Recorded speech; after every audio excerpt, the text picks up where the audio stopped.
वंश न्यूज, दलित पीडित व शोषित जनतेचा खणखणीत आवाज।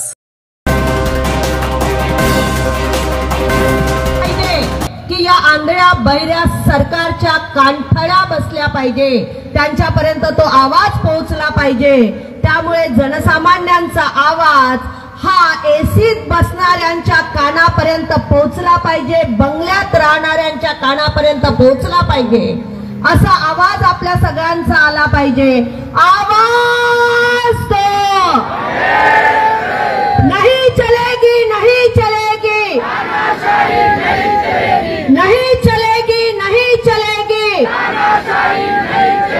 हर जोर जुर्म के टक्कर में संघर्ष हमारा नारा है, हर जोर जुर्म के टक्कर में संघर्ष हमारा नारा है। अरे देवेंद्र फडणवीस होश में आओ, होश में आओ, होश में आओ, होश में आके बात करो, बात करो, बात करो। जिला परिषद के अधिकार वापस करो, वापस करो, वापस करो। होश में तो तुमको आना होगा, आना होगा, आना होगा। हमारे अधिकार देना होगा, देना होगा, देना होगा। नहीं दोगे तो छीन कर लेंगे, छीन कर लेंगे, छीन कर लेंगे।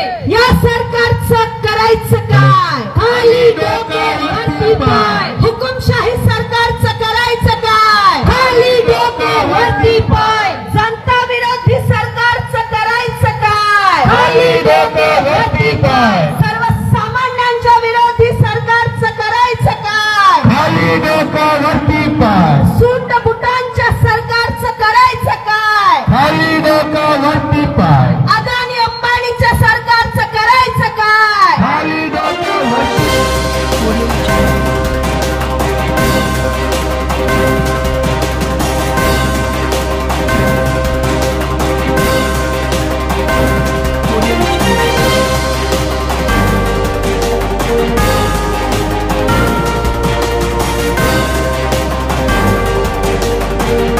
वर्ष सेस फंड अंतर्गत विविध विभागाच्या समाज कल्याण, महिला बाल कल्याण, आरोग्य विभाग, शिक्षण विभाग आणि कृषी विभाग या विभागामार्फत विविध योजना ग्रामीण भागापर्यंत पोहोचवण्यासाठी शिबिर आणि मेळाव्याचं आयोजन जिल्हा परिषदेने स्वतःच्या शेष फंडामधून केलेलं होतं। जसं समाज कल्याणचे रामटेक आणि सावनेर येथील 2 कार्यक्रम पार पडल्यानंतर आम्ही तेथील प्रत्येक कार्यक्रमाला आम्ही स्थानिक लोकप्रतिनिधींना बोलावले होतं। बाय प्रोटोकॉलनुसार कार्यक्रम आम्ही करण्यात आले, पण जे लोकप्रतिनिधी नाही आहे, जे कुठल्याच पदावर नसताना देखील त्यांनी एक तक्रार ग्रामविकास मंत्र्यांना केली आणि ग्रामविकास मंत्र्यांना तक्रार केल्याने त्यांनी डायरेक्ट सचिवाचं पत्र न काढता डायरेक्ट विभागीय आयुक्तांना रिमार्क केल्यामुळे आमचे कार्यक्रम शेष फंडाअंतर्गतले कार्यक्रम सगळे थांबविण्यात आले, स्थगिती देण्यात आली।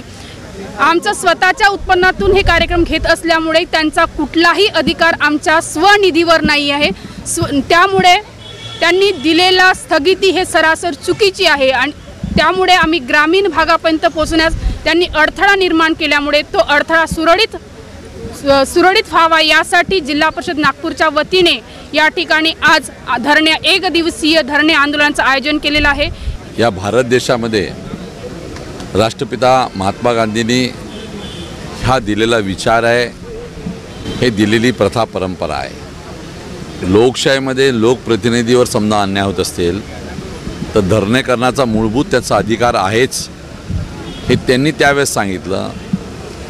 भारतरत्न डॉक्टर बाबासाहेब आंबेडकरच्या संविधानामध्ये सुद्धा ते अंतर्भूत आहे आणि बरेचशा प्रकरणामध्ये ह्या देशातील न्यायपालिकेने सुद्धा ते त्या ठिकाणी तशा प्रकारचं मान्यच केलेलं आहे।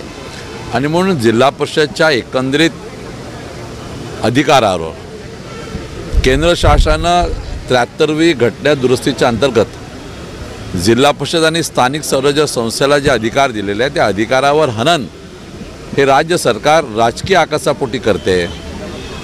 त्या प्रित्यर्थ आज हे माननीय जिल्हा परिषदच्या अध्यक्षा, माननीय जिल्हा परिषद उपाध्यक्षा, त्यांचे सगळे पदाधिकारी, इथे असलेले सगळे पंचायत सन्मान्य पदाधिकारी आणि जिल्हा परिषद अध्यक्ष आणि बरेचसे त्या ठिकाणी असलेले ग्रामपंचायतचे सरपंच यांनी हे धरणं आंदोलन केलेलं आहे। आणि मला असं वाटतं की लोकशाहीमध्ये लोकांचा आवाज सरकारपर्यंत आणि त्या ठिकाणी राज्यकर्त्यापर्यंत पोहोचण्याचा हा मूलभूत दिलेला मंत्र याचा त्या ठिकाणी पूर्णपणे उपयोग जिल्हा परिषदच्या हक्काचा निधी थांबवण्याचा अधिकार यांना नाही आहे।